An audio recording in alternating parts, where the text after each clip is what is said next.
यदि किसी कारणवश गैस सिलेंडर फट जाता है, वह किसी व्यक्ति की मृत्यु हो जाती है या किसी माल की सामान की आपको हानि पहुंचती है, तो आप 40 लाख रुपए तक का क्लेम कंपनी से ले सकते हैं। Hi friends, I am advocate Saket Gupta और आज मैं आपके सामने लेकर आया हूं कुछ ऐसे पॉइंट्स जो जनरली आप लोगों की नॉलेज में होना बेहद जरूरी है। जैसे कि 100 नंबर की गाड़ी आपकी गाड़ी का चालान नहीं काट सकती है। 100 नंबर की गाड़ी सिर्फ और सिर्फ कानून की व्यवस्था बनाए रखने के लिए, कानून का डर बनाए रखने के लिए ही प्रयोग की जाती है।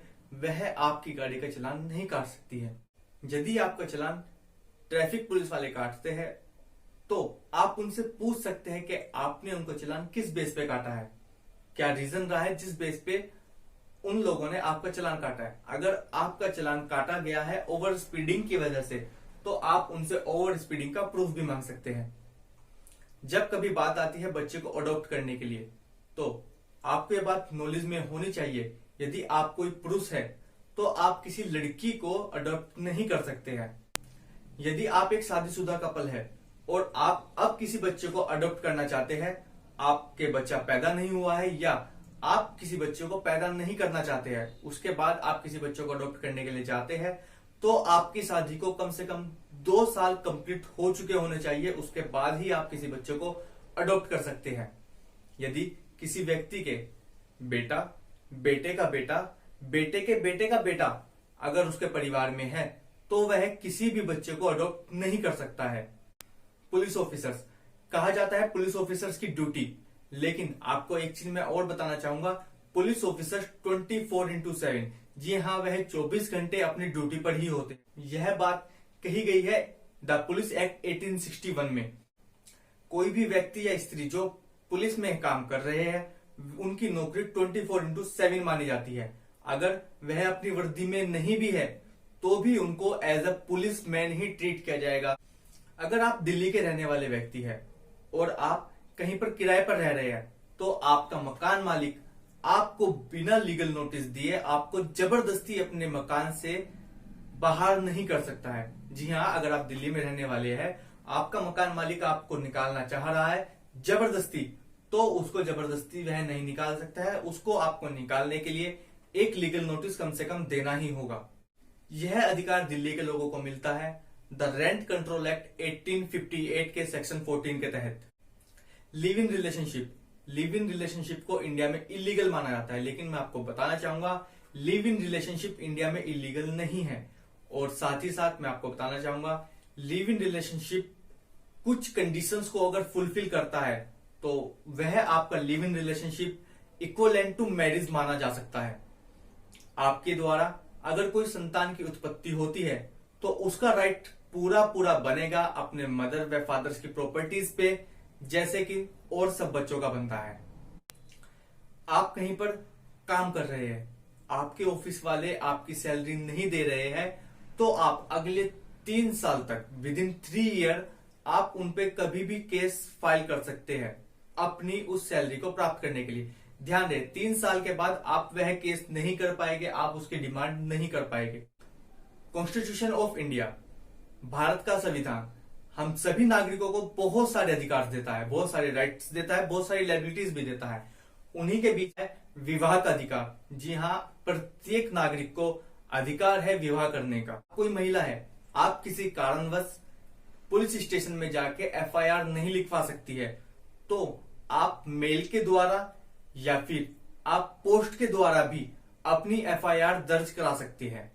यदि पुलिस ऑफिसर्स आपकी FIR लिखने से मना करते हैं तो आप उनकी शिकायत कर सकते हैं, आप उनकी कंप्लेन कर सकते हैं। जो व्यक्ति FIR नहीं लिख रहा था उस व्यक्ति को 6 माह तक की सजा सुनाई जा सकती है।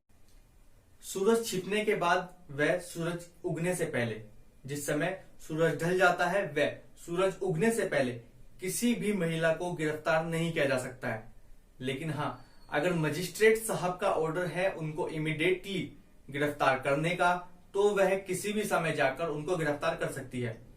वह किसी भी महिला को गिरफ्तार करने के लिए एक महिला ऑफिसर का होना कंपलसरी है। किसी भी भारतीय नागरिक को यदि प्यास लगी है या उसको टॉयलेट जाना है, तो वह किसी भी होटल में जाके पानी के लिए डिमांड कर सकता है या फिर टॉयलेट यूज करने के लिए पूछ सकता है। यह उसका अधिकार है। उसको पानी पिलाने से या फिर उसको टॉयलेट यूज करने से कोई भी होटल आपको मना नहीं कर सकता है। एक न्यूली मैरिड कपल जिनका अभी अभी विवाह हुआ है, अगर वह किसी कारणवश तलाक लेना चाहे, डाइवोर्स लेना चाहे, तो 1 साल से पहले उन लोगों को डाइवोर्स देने के लिए कोर्ट परमिशन नहीं देगा। लेकिन हाँ, इसमें कुछ कंडीशंस है। अगर वह कंडीशंस आप फुलफिल करते हैं तो हो सकता है जज साहब आपको अलाउ कर दे। यदि कोई व्यक्ति किसी अविवाहित लड़की के साथ या फिर किसी विधवा महिला के साथ फिजिकल रिलेशनशिप बनाता है उसकी सहमति के साथ, तो यह कानूनन अपराध नहीं माना जाएगा। यदि किसी के ऑफिस में कोई गर्भवती महिला कार्य कर रही है तो उस महिला को उस ऑफिस से नहीं निकाला जा सकता है। यदि ऐसा वह करते हैं तो उनको 3 साल तक की जेल हो सकती है। ड्रिंक एंड ड्राइव, अगर किसी भी व्यक्ति या महिला के ब्लड में 100 ml ब्लड में 30 mg अगर अल्कोहल पाया जाता है तो उसको बिना किसी अरेस्ट वारंट के भी गिरफ्तार किया जा सकता है। गैस सिलेंडर सबके घर में होते हैं। यदि किसी कारणवश गैस सिलेंडर फट जाता है, वह किसी व्यक्ति की मृत्यु हो जाती है या किसी माल की सामान की आपको हानि पहुंचती है, तो आप 40 लाख रुपए तक का क्लेम कंपनी से ले सकते हैं। दोस्तों, मेरी लास्ट वीडियो में मैंने आपको बताया था 30+ ऐसे कारण होते हैं जिसकी वजह से हमारा चालान काटा जा सकता है।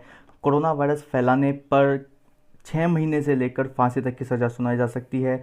यह मैंने सेक्शंस वाइज आपको बताया है। सेक्शन के साथ आपको उसको डिटेल मैंने उसमें बताई है। पूरी वीडियो में मैंने बताया है कि लॉकडाउन के समय पे सैलरी किसको मिलेगी, वह किसको नहीं भी दी जा सकती है। यही भी मैंने पूरे तरीके से डिफाइन किया है उस ऑर्डर के साथ में। दोस्तों, अगर आपने मेरी वह लास्ट वीडियोज़ अगर नहीं देखी है तो प्लीज़ ज़रूर देखिएगा, उनको देखना मत भूलिएगा और कमेंट करके मुझे अपनी राय ज़रूर दीजिएगा। राइट टू एजुकेशन 2009, उसमें एक अमेंडमेंट किया गया था 2019 में, जिसमें कि कहा गया है कि अब कक्षा 8 तक के बच्चों को फेल किया जा सकता है। यह डिसीजन कितना सही रहा है, कितना गलत रहा है, इसके बारे में मैं डिस्कशन करूंगा अपनी नेक्स्ट वीडियो में। वह इसका हमारे देश की अर्थव्यवस्था पर क्या फ़र्क पड़ता है, ये भी हम लोग डिस्कस करेंगे। इसी प्रकार के लॉ से रिलेटेड नॉलेज प्राप्त करने के लिए मेरे चैनल को लाइक व सब्सक्राइब करना मत भूलिएगा।